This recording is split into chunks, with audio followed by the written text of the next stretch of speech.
Yes. Na wanabunge mjambo.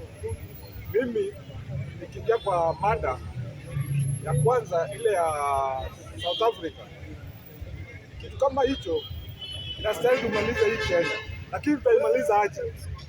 Inastahili sasa kama sisi youth tuchukue na support the running government, wakuwe na good condition, wakiwa wanafanya kazi, watupatie makazi. Kazi ni mingi hiyo.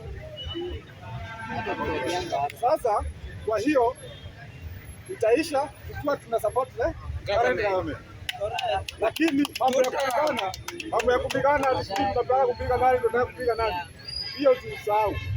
Sasa tuseme tunaenda kupiga Wasomalia wameandika watu wengine hapa. Ukienda hata hapa hii chini tunaweza pata Wasomalia wameandika wenzetu hapa wanafanya kazi. Haya, hapo nimemaliza hapo.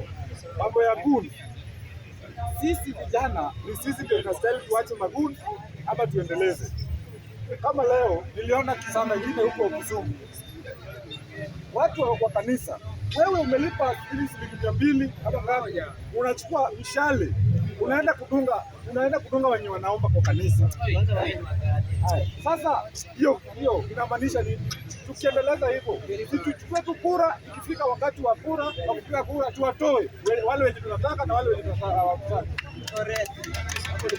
Hii ya Olkarau, wacha kila mtu express ile rais zake.